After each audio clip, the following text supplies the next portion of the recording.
오늘의 성경 말씀은 마가복음서 3장 31절에서 35절 말씀입니다. 그때 예수의 어머니와 동생들이 찾아와 바깥에 서서 사람을 들여보내어 예수를 불렀다. 무리가 예수의 주위에 둘러앉아 있다가 그에게 말하였다. 보십시오. 선생님의 어머니와 동생들과 누이들이 바깥에서 선생님을 찾고 있습니다. 예수께서 그들에게 대답하셨다. 누가 내 어머니며 내 형제들이냐? 그리고 주위에 둘러앉은 사람들을 둘러보시고 말씀하셨다. 보아라, 내 어머니와 내 형제 자매들이다. 누구든지 하나님의 뜻을 행하는 사람이 곧 내 형제요, 자매요, 어머니다. 이 말씀은 살아계신 하나님의 말씀입니다.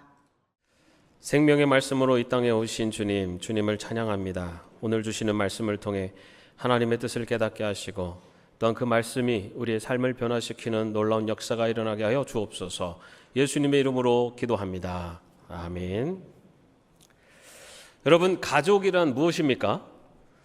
전통적으로 가족이란 혈연으로 맺어진 공동체를 의미합니다. 그런데 지난해 통계청이 발표한 2024년도 인구주택 총조사의 결과를 보면요, 우리 사회의 가족이라고 하는 풍경이 달라지고 있다는 것을 볼 수가 있습니다.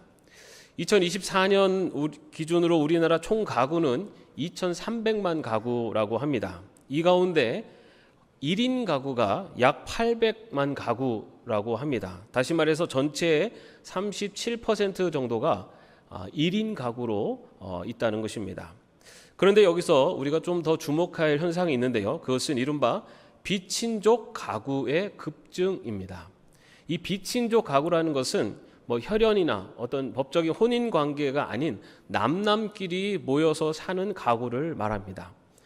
이 조사에 따르면요, 비친족 가구가요, 일반 가구의 약 2.6%로 전년도보다 약 4만 가구 정도가 늘어났다고 합니다. 그리고 해마다 점점 증가하는 추세라고 합니다.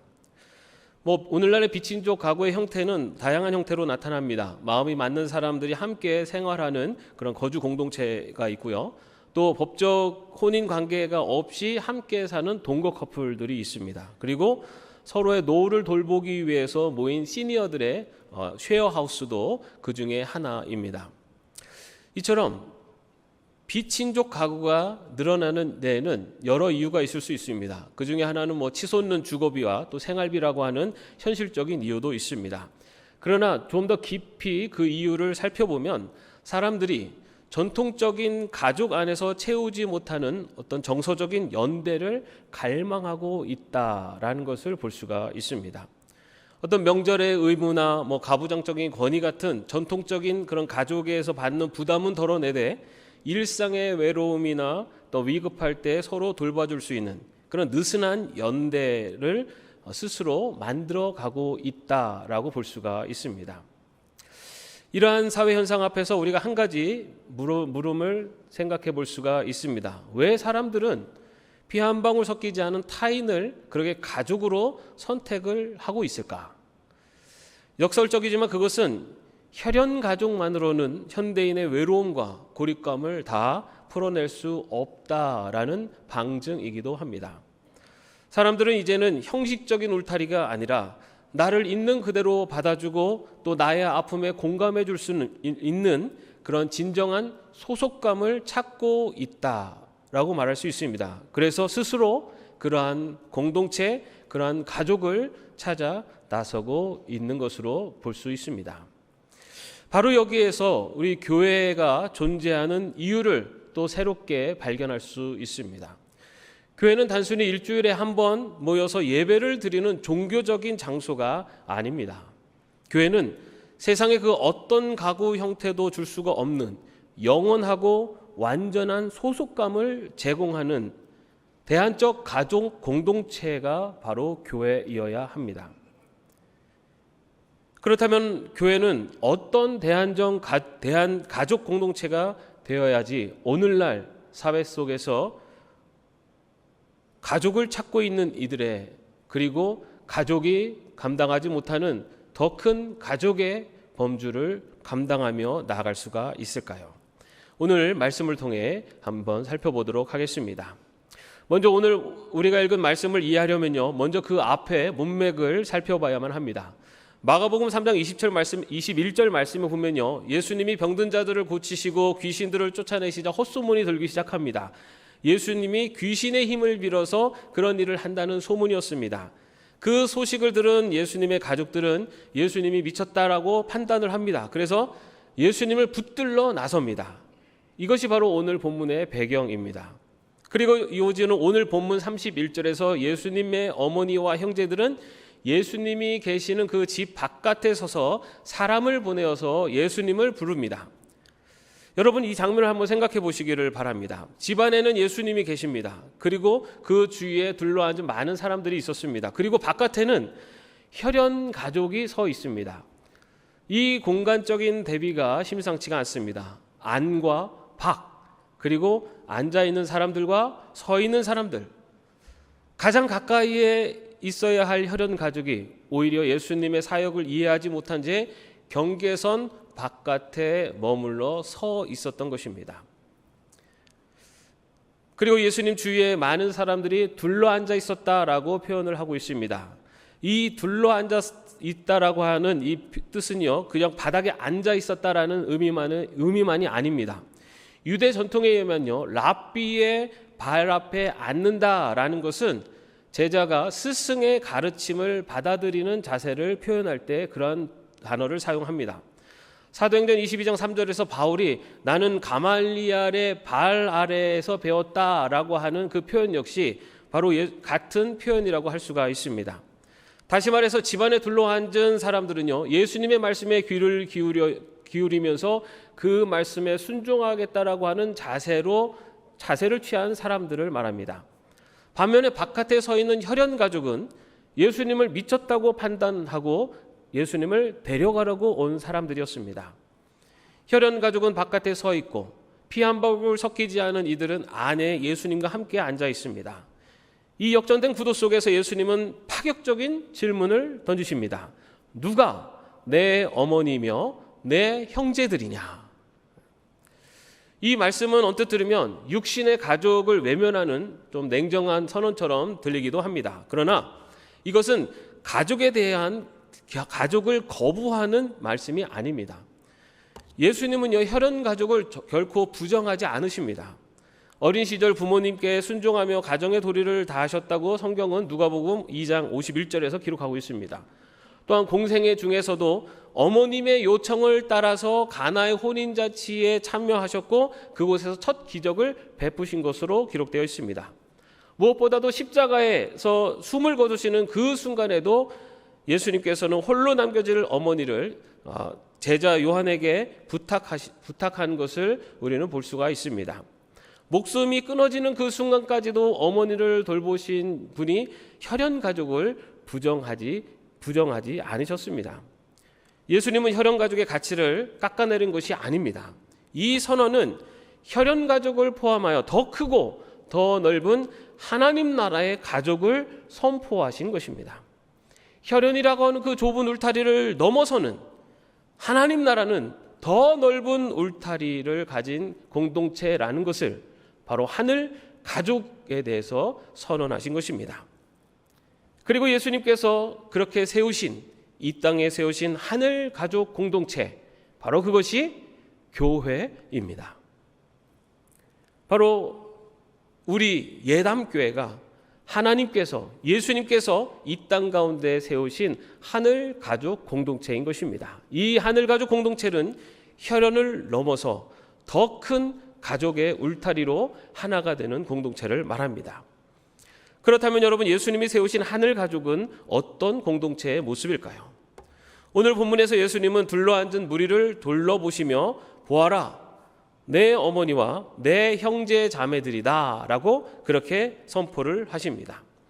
여러분, 그런데 그 자리에 둘러앉아 있었던 사람들이 누구였습니까? 세리와 죄인, 또 병든 자와 가난한 자들이었습니다. 유대 사회에서 가문과 직업 그리고 정결의 여부는 사람의 가치를 결정하는 중요한 기준이었습니다. 주님은 그 모든 기준을 단 한 번에 뒤집습니다. 주님의 눈에는 어떤 출신도 직업도 사회적 지위도 가족으로 삼는데 전혀 문제가 되지 않았던 것입니다. 교회가 이처럼 하나님 나라 가족 공동체가 되려면요, 우리 안에 뿌리내린 세상의 기준부터 걷어내야만 합니다. 세상은 끊임없이 사람을 분류하고 줄을 세웁니다. 어느 학교 출신인지, 어느 지역 출신인지, 얼마나 가졌는지에 따라서 우리와 남을 가르는 보이지 않는 선을 긋습니다. 그러나 여러분, 교회에서만큼은 이러한 세상적인 꼬리표가 사라져야만 합니다. 여러분, 우리가 대화 중에 무심코 내뱉는 어느 학교 나오셨습니까? 또는 고향이 어디십니까? 라고는 질문을 한번 생각해 보십시오. 물론 대부분은 순수한 호기심에서 나온 질문들입니다. 그러나 그 질문이 때로는 그 조건에 해당하지 않는 누군가를 바깥으로 밀어낼 수도 있다는 것입니다. 교회는 끼리끼리 모여 친목을 나누는 동창회나 향후회가 아닙니다. 바울 사도의 고백처럼 그리스도 안에서는 유대인이나 헬라인이나 종이나 자유인이나 차별이 없는 곳, 예수 그리스도의 보혈 이외에는 어떠한 차별도 존재하지 않는 곳이 교회가 되어야 합니다. 그러한 차별은 우리가 세상적인 기준을 교회로 가져오지 않는 것에서부터 시작됩니다. 이런 삶의 본을 보여준 분이 한국의 슈바이처라고 불리는 고 장기려 박사님의 삶입니다. 그는 6.25 전쟁 중에 가족들을 두고 홀로 내려오게 되었습니다. 그는 그 가족들에 대한 절절한 그리움을 소외된 이웃을 가족으로 품는 것으로 승화시켜 나갑니다. 그에게 찾아오는 환자는 그 환자의 어떤 배경도 중요하지 않았습니다. 그에게는 단 하나의 기준만이 있었습니다. 내 눈앞에 있는 이 사람이 바로 하나님이 내게 맡기신 나의 가족이다. 그래서 그는 죽는 순간까지 주 안에서 만난 모든 이들을 가족으로 여기며 섬겼던 것입니다. 사랑하는 성도 여러분, 우리 옆에 계신 분을 한번 바라보시기 바랍니다. 한번 옆 사람 한번 쳐다보십시오. 여러분, 옆에 계신 분들이 누구로 보이십니까? 여러분, 우리가 서로를 바라볼 때 그 사람의 배경, 조건 이런 것으로 바라보는 것이 아니라 주님께서 핏값으로 세운 소중한 나의 가족으로 바라볼 수 있는 것, 이것이 바로 교회 공동체, 하늘 가족 공동체의 모습인 것입니다. 우리는 보여지는 모습으로 서로를 바라보는 것이 아니라 주 안에서 한 형제 자매라는 것을 고백할 수 있는 것, 이것이 바로 진정한 영적 가족 공동체, 우리 예담교회가 될 줄로 믿습니다. 이렇게 세상의 기준을 넘어서는 가족, 바로 그런 가족 공동체에는 자연스럽게 누구에게나 열린 공동체가 됩니다.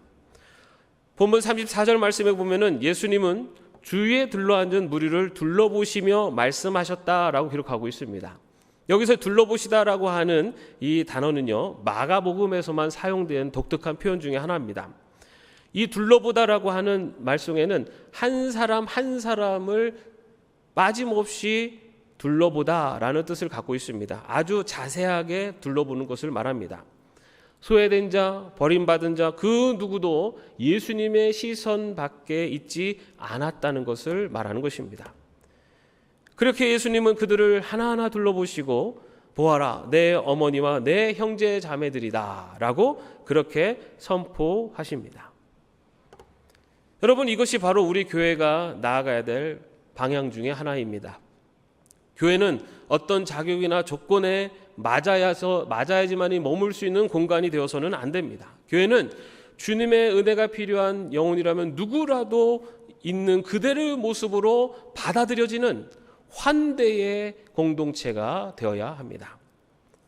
사도 바울은 이렇게 선언을 합니다. 그러므로 이제부터 여러분은 외국 사람이나 나그네가 아니요 성도들과 함께 시민이며 하나님의 가족입니다.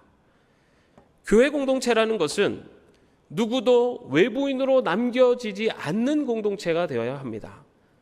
누구도 환영받고 누구도 품어주는 공동체, 바로 환대하는 공동체가 바로 교회 공동체입니다. 그러기 위해서는 먼저 성도 간에 서로 환대해야 합니다. 예배가 끝난 다음에 익숙한 사람들끼리 식사하고서는 그대로 떠나는 것이 아니라 누군가 홀로 식사하고 있는 사람이 있다면 먼저 다가가서 같이 식사하시지 않겠습니까? 라고 말하며 환대하는 공동체. 복도를 지날 때 그냥 모르는 척 쓱 지나가는 것이 아니라 가볍게 인사를 나누거나 요즘 건강하게 지내십니까? 또는 지난 주일날 안 오셨는데 걱정했습니다 라고 하면서 환대하는 공동체. 이것이 바로 예수님이 또 우리에게 세우신 하늘 가족 환대하는 공동체의 모습입니다. 누구도 낯설거나 누구도 외로워하는 사람이 없는 공동체를 이뤄가는 것, 그것이 바로 환대하는 공동체입니다. 그렇게 서로가 환대할 때 바로 그 따뜻한 온기가 우리를 하늘 가족 공동체로 더 굳건하게 묶어 갑니다. 그리고 이 영적 가족 공동체에는 누구라도 들어올 수 있도록 문턱을 낮추어야만 합니다. 우리 교회는 지역사회 복지 프로그램 또는 여러 모임들을 위해서 교회 공간들을 개방하고 있습니다. 또 올해는 교육관을 우리 이웃들에게 어떻게 오픈을 할 것인지 더 고민하면서 특별위원회도 준비 중에 있습니다. 교회의 문이 열려야지만이, 교회의 문턱이 낮아져야지만이 복음의 문도 열립니다. 누구라도 편안하게 찾아올 수 있는 곳, 바로 그러한 환대하는 공동체, 누구라도 찾아온 이에게 따뜻하게 맞이하고 격려할 수 있는 곳, 바로 그러한 공동체, 그러한 곳이 바로 하늘 가족 공동체의 모습인 것입니다. 사랑하는 성도 여러분, 우리 안에 있는 세상적인 장벽을 계속해서 허물어 가시기를 바랍니다. 그리고 또한 우리 교회의 문턱을 점점 더 낮추어서 누구라도 들어올 수 있는, 누구라도 환영하고 누구라도 품을 수 있는 그런 환대하는 예담교회가 될 수 있도록 서로 뜨겁게 환대하고 이웃에게 개방된 공동체, 그래야 해서 하늘의 기쁨을 함께하는 하늘 공동체, 하늘 가족이 되는 우리 예담교회 저와 여러분이 되시기를 주님의 이름으로 축원합니다. 이처럼 세상의 기준을 넘어서고 또 누구에게나 문을 열어 환대하는 공동체, 그렇다면 이 하늘 가족은 어떻게 더 단단한 하나의 가족 공동체로 묶여질 수가 있을까요? 예수님은 이 새로운 하늘 가족 공동체의 단 한 문장으로 그 자격을 이야기하십니다. 35절 말씀입니다. 누구든지 하나님의 뜻을 행하는 사람이 곧 내 형제요 자매요 어머니이다. 하늘 가족을 하나로 묶는 유전자는요, 혈액이 아닙니다. 세상적인 기준도 아닙니다. 오직 하나님의 뜻을 행하는 순종의 DNA가 하늘 가족 공동체를 하나로 묶는 유전자인 것입니다. 여기서 행하다라고 하는 이 말은요, 헬라 원문에 보면은 현재분 사용으로 되어 있습니다. 다시 말해서 하나님의 뜻을 끊임없이 계속적으로 행할 때 하늘 가족이 더 하나로 뭉쳐질 수 있다는 것입니다. 하나님의 뜻을 한 번 행했다고 해서 끝나는 것이 아니라 계속해서 행하는 삶의 모습이 있을 때 하늘 가족 공동체가 더 든든히 세워져 간다는 것입니다. 여러분, 그렇다면 우리가 행해야 할 하나님의 뜻은 무엇입니까? 성경에는 다양한 하나님의 뜻을 이야기하고 있습니다. 그런데 예수님은 마태복음 22장에서 하나님을 사랑하고 내 이웃을 내 몸과 같이 사랑하는 것이 온 율법의 강령이라고 그렇게 말씀하고 있습니다. 다시 말해서 우리가 끊임없이 행해야 될 하나님의 뜻은 사랑하는 것입니다. 교회 안에서 하나님을 사랑하는 모습은 구체적으로는 예배와 순종으로 나타납니다. 우리가 매주일 이 자리에 모여서 예배드리는 것, 이것은 우리가 하늘 가족이라는 것을 선언하는 것과 같습니다. 그러나 여러분, 이 예배는 주일 교회 건물에 머무는 것만이 아닙니다. 우리의 일상의 삶에서 그분의 말씀을 따라서 정직하게 성실하게 하나님의 말씀대로 살아가는 것, 이건 역시 우리가 하늘 가족의 일원이라는 것을 증명하는 모습인 것입니다. 그런 의미에서 우리가 함께 참여하고 있는 슬기로운 경건 생활은 우리 예담교회 모두가 믿음의 한 가족이라는 것, 한 가족으로 세워져가는 아주 귀한 노력이라고 할 수가 있습니다. 그리고 이런 하나님을 향한 사랑은 자연스럽게 이웃을 향해서 흘러갑니다. 하나님 사랑과 이웃 사랑은 동전의 양면과 같습니다. 하나님을 사랑한다고 하면서 이웃을 미워한다면 그것은 거짓이라고 사도 요한은 요한일서 4장 20절에서 이야기합니다. 이웃을 사랑하는 것은 먼저 내 옆에 있는 성도들을 내 몸처럼 돌보는 것에서부터 시작됩니다. 아픈 성도의 소식을 들었을 때 내일처럼 기도하고 또 안부를 물으며 연락할 수 있는 것, 그리고 또한 함께 식사하며 대접하며 친교하고 또 어려운 일이 있을 때 도움을 주기 위해서 노력하는 것, 이러한 작은 나의 함께하고 있는 성도들을 섬기는 것, 여기에서부터 사랑이 시작됩니다. 그리고 이 사랑이 흘러가 우리의 이웃들에게까지 나아가는 것, 이것이 바로 하늘 가족 공동체에 주어진 하나의 사명인 것입니다. 사랑하는 성도 여러분, 오늘 주님은 우리에게 묻고 있습니다. 누가 내 어머니며 형제들이냐? 이 질문 앞에 여러분은 어떻게 대답하시겠습니까? 이 질문 앞에 옆에 있는 분을 보시고 바로 이분이 내 형제이며 내 자매입니다 라고 대답할 수 있는 그런 아름다운 하늘 가족 공동체가 될 수 있기를 바랍니다. 세상의 기준으로 바라보는 것이 아니라 예수 그리스도 안에서 한 형제 자매임을 고백하며 서로 사랑하고 나아가는 것, 이것이 바로 하늘 가족 공동체, 오늘 우리를 부르신 주님의 뜻입니다. 우리 옆에 계신 분들 한번 바라보십시오. 아까 바라볼 때랑 지금 바라볼 때 조금 바뀌었습니까? 네.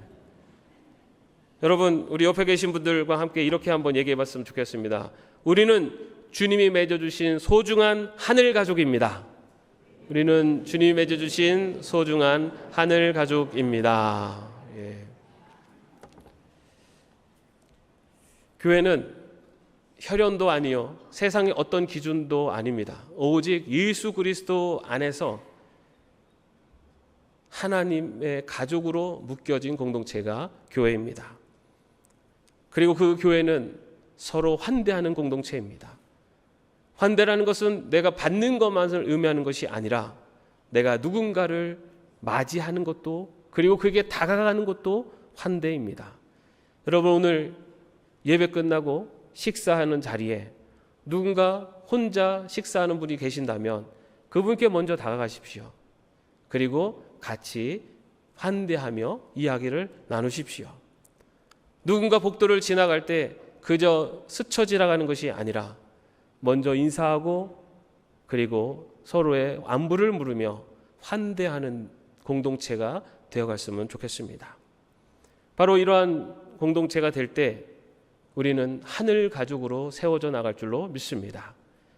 모든 세상의 기준, 그리고 삶의 배경과 조건, 모든 것들을 다 내려놓고 오직 주 안에서 한 가족임을, 하늘 가족임을 고백하며 그 하늘 가족의 기쁨을 누리며 살아갈 수 있는 저와 여러분이 되시기를 주님의 이름으로 축원합니다. 기도하겠습니다. 하나님, 오늘 말씀을 통해서 우리가 주님의 보혈로 맺어진 한 가족임을 깨닫게 하시니 감사드립니다. 주님, 고백합니다. 우리 안에도 세상의 기준이 깊이 뿌리내려 있었습니다. 알게 모르게 사람을 구분하고 보이지 않는 선을 그었습니다. 우리의 연약함을 용서하여 주옵소서. 이제 그 낡은 기준들을 다 버리고 옆에 앉은 성도들을 주님의 핏값으로 사신 귀한 생명으로 바라보게 하여 주옵소서. 주님, 우리 예담교회가 누구나 환대받는 하늘 가족 공동체가 되게 하여 주옵소서. 홀로 앉아 있는 분에게 먼저 다가가는 용기를 주시고 이웃을 위해 문턱을 낮추는 겸손을 허락하여 주옵소서.